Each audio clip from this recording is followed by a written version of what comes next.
eu quero continuar vendo com você o que Deus quer nos ensinar no capítulo 1 de Daniel. E quero começar de um ponto em que eu comentei ontem, de que Deus é soberano e é capaz de transformar tragédias em bênçãos. A soberania de Deus, ela é muito clara no livro de Daniel.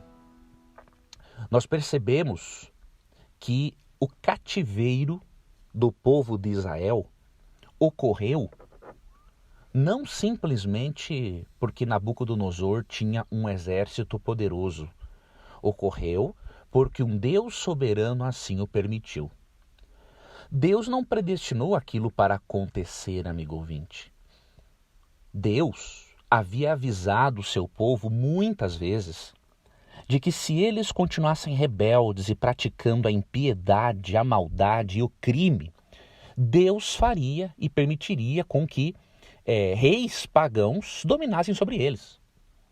E Deus, obviamente, como é um pai e ao mesmo tempo juiz, é um pai que disciplina seus filhos para que eles aprendam, Deus esteve por trás dos acontecimentos para que Israel fosse levado cativo para a Babilônia. E lembre-se também que você pode ser um membro assinante do canal e receber outros benefícios, tá bom? Você pode ser um desses meus alunos assinantes, tá? Você vai ver no vídeo, né, e também na descrição como você pode ser um membro do canal. E Daniel nos mostra que por trás e além do poder militar de Babilônia está um Deus soberano comandando a marcha da história. O Criador, amigo ouvinte, deu várias oportunidades, como eu disse, para o seu povo, para que eles parassem de praticar a imoralidade, a maldade e o crime. Por exemplo, em Jeremias 3,13, lemos o seguinte: tão somente reconhece a tua iniquidade, reconhece que transgrediste contra o Senhor teu Deus e te prostituíste com os estranhos debaixo de toda árvore frondosa, e não deste ouvidos à minha voz, diz o Senhor.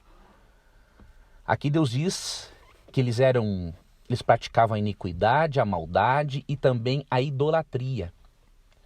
Quando Deus diz que o povo de Israel se prostituiu com estranhos debaixo de toda árvore frondosa, esta é uma forma de Deus dizer que o povo de Israel traiu ao seu esposo, que é Deus, adorando outros deuses debaixo de todas as árvores frondosas.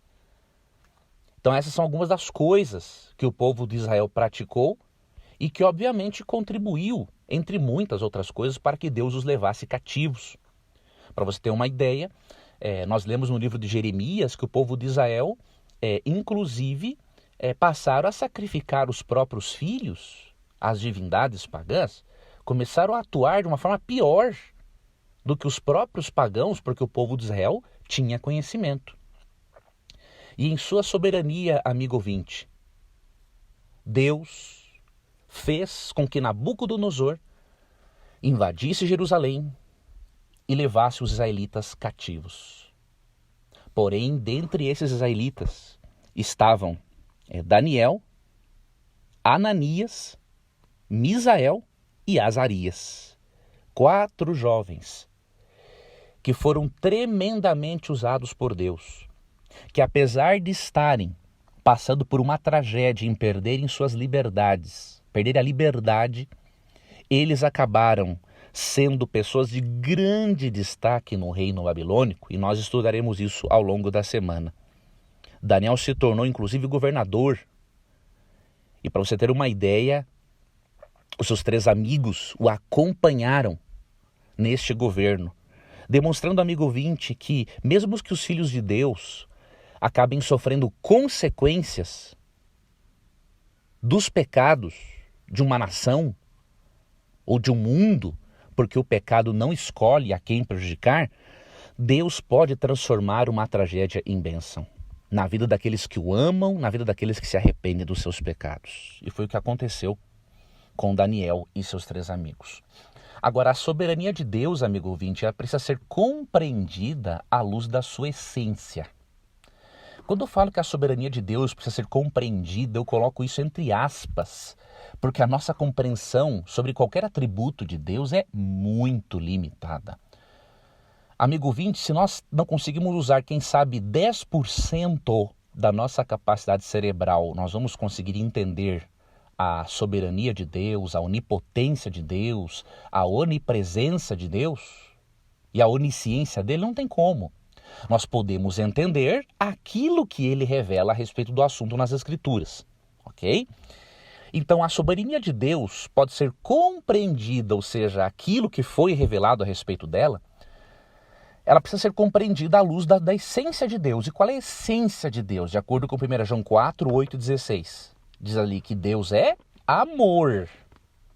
É justamente por não compreender a soberania de Deus à luz da essência de Deus, que é amor, que o calvinismo acaba apresentando uma doutrina da soberania de Deus como se fosse uma espécie de tirania divina ou licença para Deus fazer o mal sem ter de dar o exemplo para as suas criaturas morais livres. Então não confundamos a soberania de Deus com tirania. Ou não pensemos que Deus é soberano para fazer o mal que ele mesmo condena. Deste modo, Deus seria um péssimo exemplo para as suas criaturas morais livres em todo o universo. Então entenda a soberania de Deus à luz da sua essência, que é amor. Aí você vai colocar a soberania de Deus no seu devido lugar, ela vai estar, diríamos assim, emparelhada no mesmo nível que o seu amor. E aí nós vamos estar, obviamente, prevenidos contra este aspecto da doutrina calvinista que apresenta Deus de uma forma muito distorcida, como alguém soberano que pode decidir quem vai se salvar, quem vai se perder e tudo mais, tá bom? Amanhã daremos sequência ao nosso estudo do capítulo 1 de Daniel. Um forte abraço, Deus te abençoe e até lá.